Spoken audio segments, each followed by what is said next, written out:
how most of us will probably look by the end of this platinum trophy.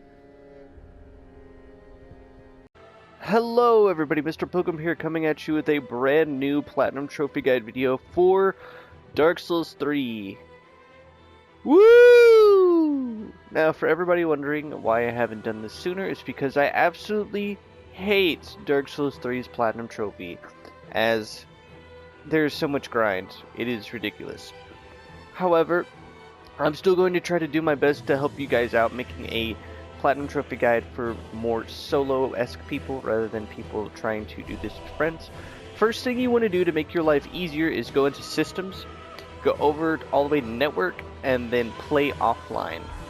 By doing that, you will not be invaded by other people, only NPCs, which are okay. So we're going to start a new game. Yes, indeed. Yep. Alright. Be whatever you want. Male, young. Class is assassin. Gift, you can choose black firebombs. You can choose the young white branch if you're looking to be helped out a little sooner, which I'm going to do. And we're just going to get into creation. Be done. Try and get through this as fast as possible. Yay! Ugh. So, in this guide, I'm going to go over how to join every covenant, defeat every boss, obtain a good set of weapons and things early on. Not make you broken, but just make it to where the game is more enjoyable. And then, eventually, we'll come down to what all you'll need to do before you go into New Game Plus. We're also going to be doing quest lines that'll give you items, things like that. That way you can get all 3 endings in one run, if you have the right stuff. So yeah, starting off, you're just going to run and grab your other Estus. From here, we'll simply just follow the path. Now, we're also going to need to get every gesture. First one that you can get, besides the 7 you start off with, is at this first bonfire. It'll result from you just chilling at it, as you'll see there. From here, if you want to try and grab your first crafting material item right here. If you are on PlayStation, you can change your jumpings from L3 to circle like in Dark Souls 1 if you're more used to that. Or if you like the Dark Souls 2 stuff, you can stick with whatever you have. Now note, almost every boss in the base game of Dark Souls 3 is also going to give you a trophy. You are also going to get a trophy for the first time you become Embered, which is whenever you beat a boss when you're not Embered.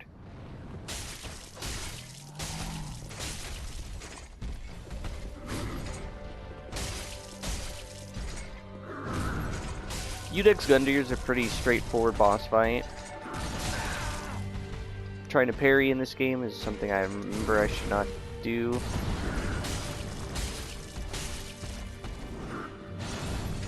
If you easily just stay to the right of him, whenever he transforms, just back up.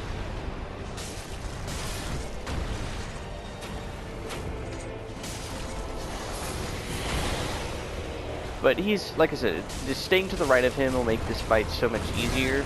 If you get hit, don't worry. And we can seal the deal. Nice little two-handed. He's a pretty easy starting boss fight, but he can be a little difficult and slightly aggressive. So just be wary of that. Now, when you first beat him, you'll get a trophy for beating him, and you'll get a trophy for becoming Embered. As you'll see up in the top left, you have the little flame, and your health bar is extended while Embered, and you'll see that your character kind of has a little bit of fire to him.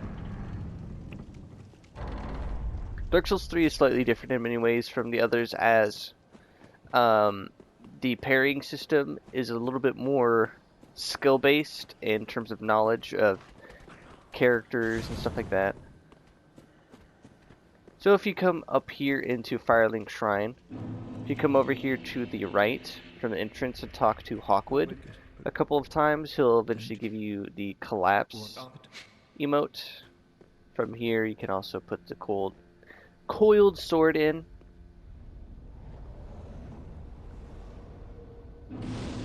Just like that. Now if we head all the way back here to Andre, we'll get another gesture.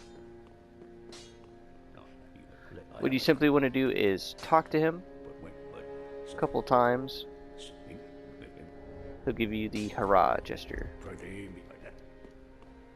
Now the next thing you want to do before you do anything else is if you come back up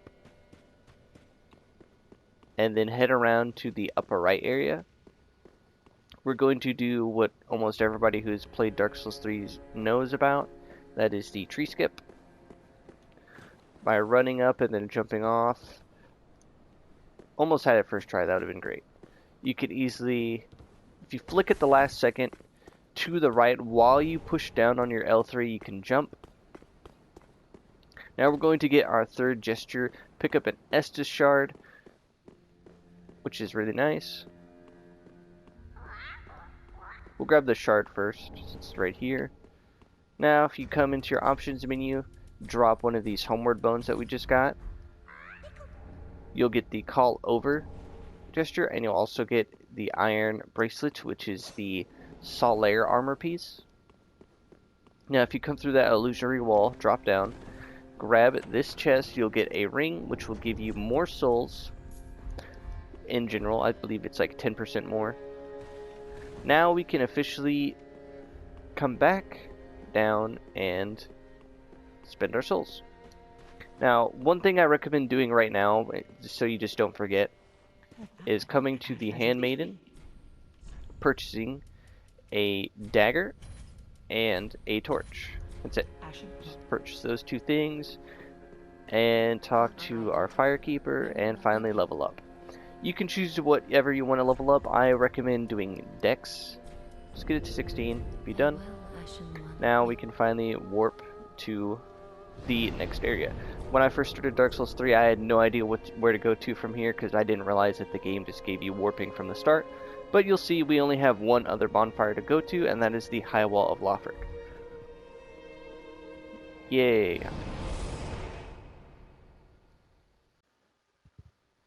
Alright, so once you spawn in at High Wall of Lothric, pretty straightforward, just run through the door. You can see where the last boss of the base game almost is before you actually reach the final boss. So on, quote, quote. But from here, if we head on down to our left, we can continue. Now, for everybody wondering why I chose the Assassin, it'll become more apparent later on as its usefulness.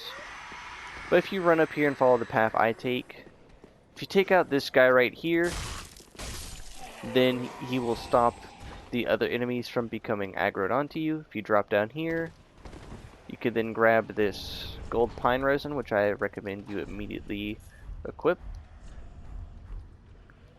Just because, if we roll down here, we'll be fine. Now if you make it about to halfway up the stairs and then start running, you should be able to make it to this door before the dragon does anything. So we're just going to skip this room for now. We'll come back to it later. This is more or less a technical shortcut. But from here, if you wait a second for this Lothric Knight to come out, you can then just cheese past him.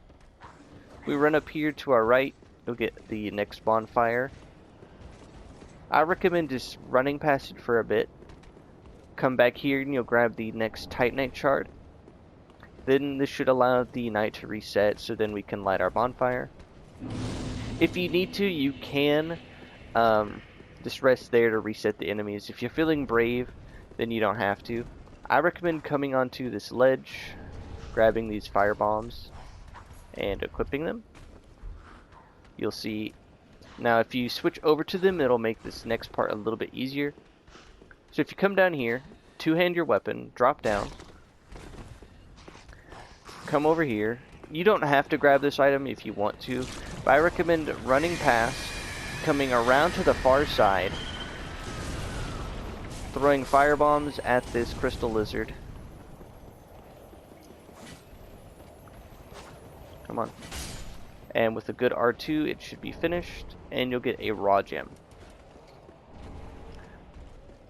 Now, the main reason why I say to have the assassin is right here. So if you drop down here, cast Spook on yourself, you can then drop down, come down here, grab these fire bombs, and be able to drop down without getting the aggro of that big knight right there. We are skipping a few items right now, but we're just going to come back to this.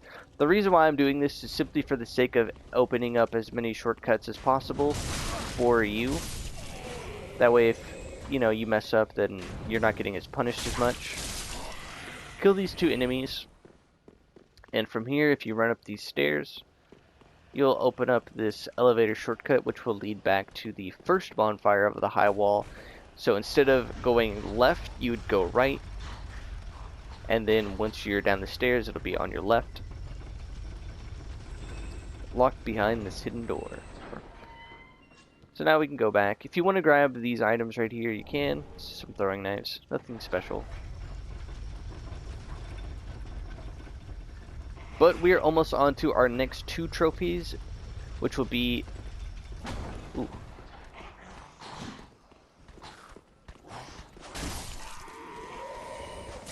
A Covenant and a boss. Sorry, just trying to focus here.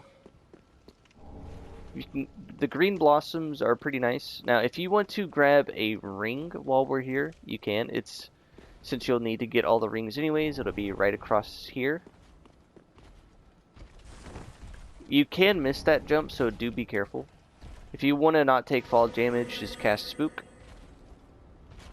Come over here, and we can grab those embers. Now we'll backtrack just a little bit.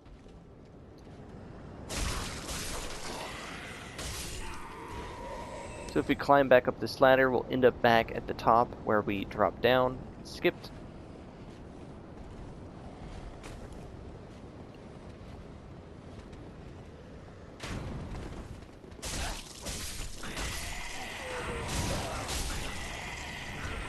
Get some more fire bombs.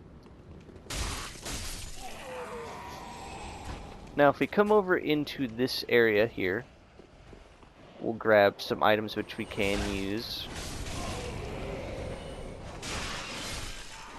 The Undead Hunter Charms. You can use those on mimics to get their items without being in a fight. Now when you come back out here, do be careful, as there will be a Lothric Knight. The Lothric Knights of Dark Souls 3 are very aggressive. As you can see, they do not play around.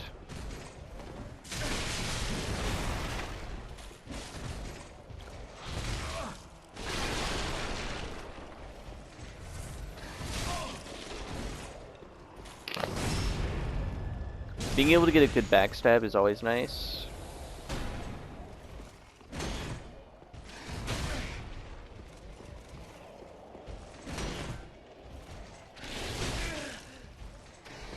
Might be deaf.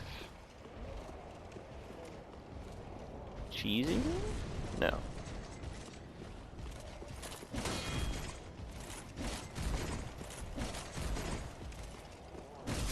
Yeah, it's deaf. Yeah, Lothric Knights are very aggressive and really ridiculous starting enemies to go up against. If you die, like I said, it's not too terrible. But I will cut back to whenever we kill him and we are in that room, so I can show you the reason why we were going there. Back there. Alright, so now that we're back here, as you can see, I've defeated him. On our left will be a spare sword that you can grab. If I can not get staggered, because poise exists in this game, right? Now, there is another sword we can grab here, which I'll show you, just for options, in case you don't want to use the swords that I recommend. Giving you plenty of choice. Take out this guy, and then if we take out this guy right here, that'll make your life a little bit easier. Grab whatever's in here. If you want a better shield, if you can wield it, you cannot. With these stats anyways. Oh well. But if we use Spook, we can actually drop down and deal with this big boy right here. getting a good backstab.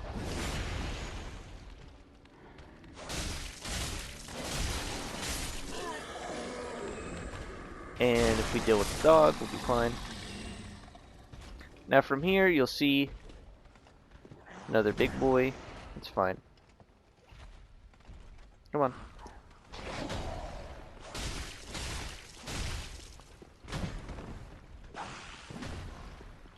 Backstab.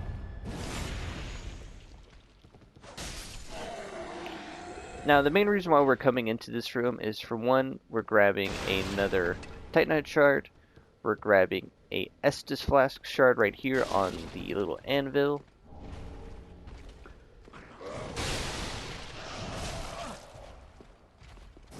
And we're grabbing that key that's down there.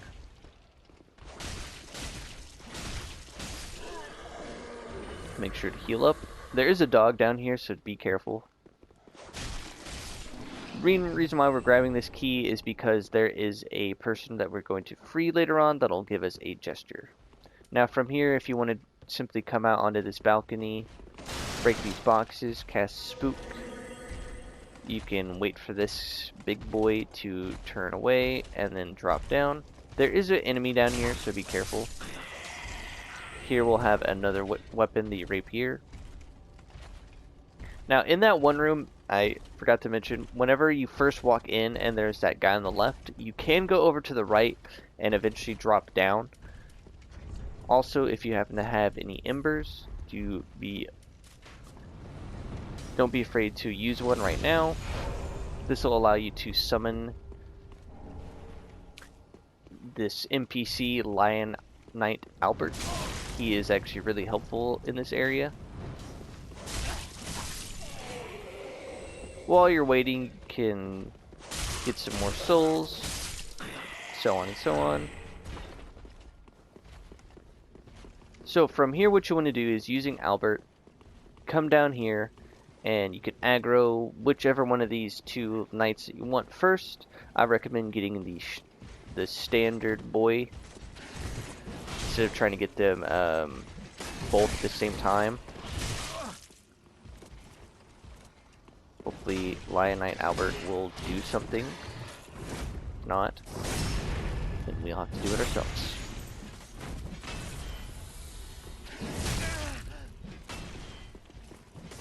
He's normally not this bad, but for some reason he's just being really bad today.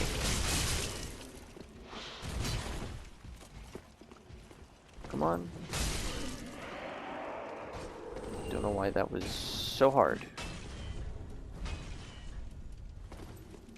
We're going to equip our newfound leggings, because in Dark Souls 3, as long as you are not over 70%, then you'll be fine.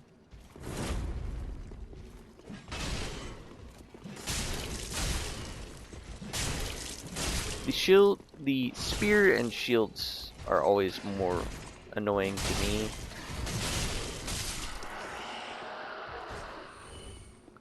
But from here, if we head inside to this building, we will find Emma. She will ask us for our help, and she'll give us a banner. However, if you talk to her again, you will get the first covenant of the game, the Way of Blue. You do not actually have to do anything for that specific covenant, as they are tied to another covenant. As you'll see, Albert can't enter the room because it's secretly a boss room. Anyways, if we come on down here,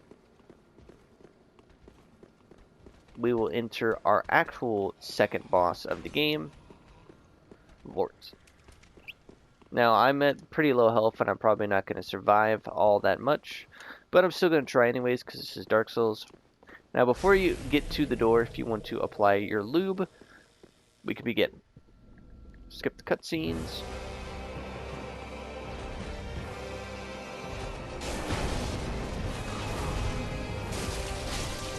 Vort is pretty weak to lightning.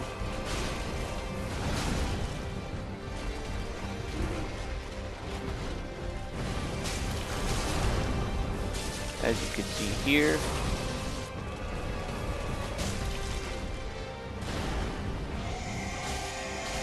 Now, whenever he enters his second phase, do not be like directly behind him, as you will get hit for sure, as he likes to run a lot.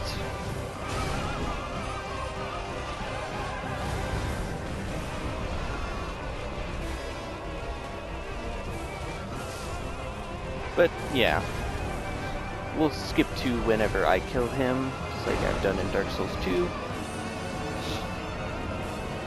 Or if you want, I can show you the quick shortcut method before I skip to him dying, just to be on the safer side. Either way makes more sense to me. So if we warp back actually to the first bonfire, then you'll head like this to the right instead of to the left. But since we're here, if we come down here, where is it? Is it all the way down? Okay, yeah, it's all the way down over here. Don't know why these guys are following me so hard.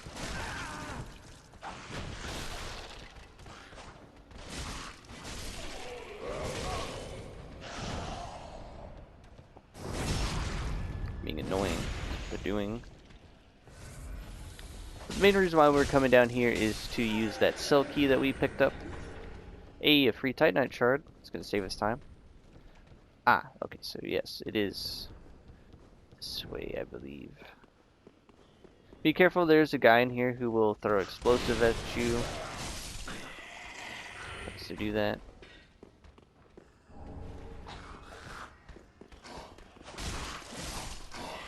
But finally we can come down here over to the right.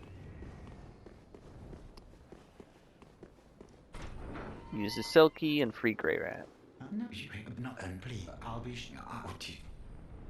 If you grant him his request, he'll give you a ring. And we can now be on our merry little way.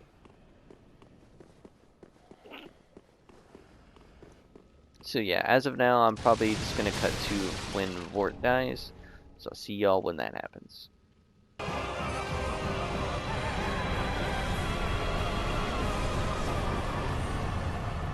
Alright, now Vort is dead.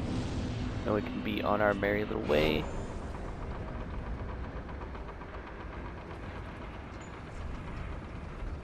For some reason my game is still launched in online mode. Don't know why. But once you come down here, you will then be able to raise your banner. See a cutscene. And we can move on. Already have another bonfire. Not sure why. Sure.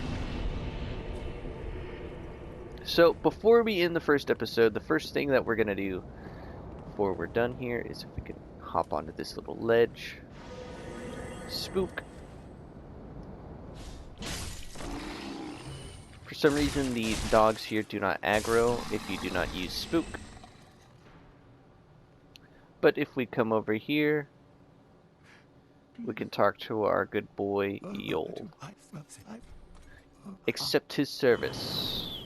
If you want to grab some more homeward bones, you can, because they're right over here. Then we can make our way to the undead settlement. Now I'm going to stop the first episode here, as I think this is some pretty good progress.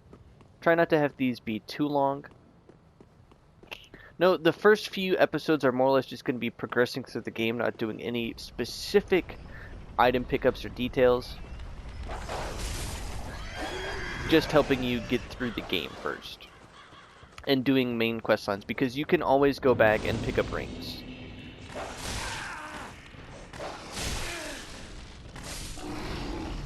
So, before we officially end, we'll travel back to Firelink Shrine, and we'll do some stuff.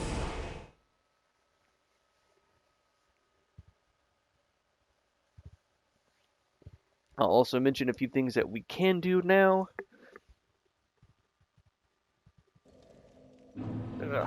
Alright, so when you spawn in Firelink, if you look over to your left, come through here and immediately drop down, you will find Yol.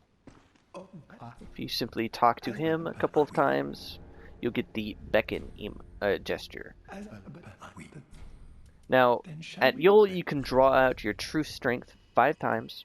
You can use this on whatever you want. I just like to get most of my stats pretty even. And you can also buy items from him. Be safe.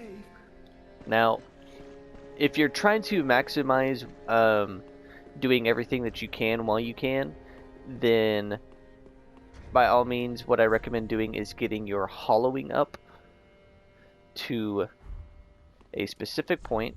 If you come here to your key items, you'll see your dark sigil is 1. If you get that to 5 by simply dying in the game, then you can, draw your true strength 5 times from Yule. And the best way to do that is from Firelink. Just simply run up here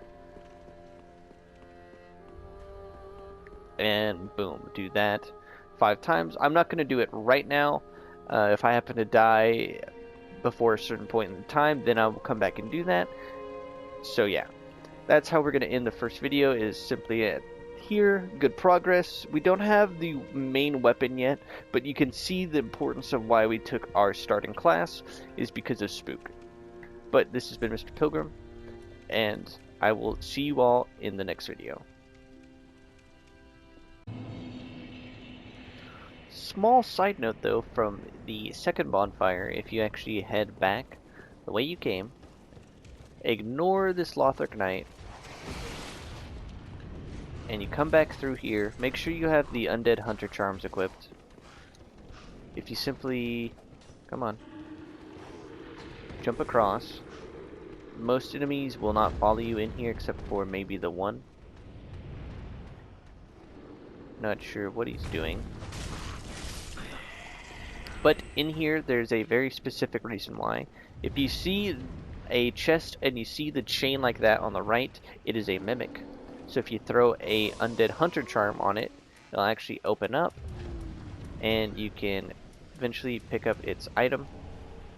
Sometimes it will give you a symbol of avarice, which is a chest similar to that right there that you can wear on your head. It'll slowly drain your HP but increase your item discovery. Just wait for this animation to play out, and you can use another Undead Hunter Charm to try and maximize your chances of getting the item. But if you want some extra souls, then you can by all means just slay the mimic and get some extra souls while you're at it. As you can see, I got nothing. So simply hitting it will just have it go back to sleep. But now once we hit it, it'll then get angry. So the first thing to do is back off. And there's death. That's okay though, that's what we were trying to do anyways. So yeah, that's just a small side note for if you're trying to get something that'll give you more souls, slowly drain your HP, and give you some item discovery. So yeah, just a little side note.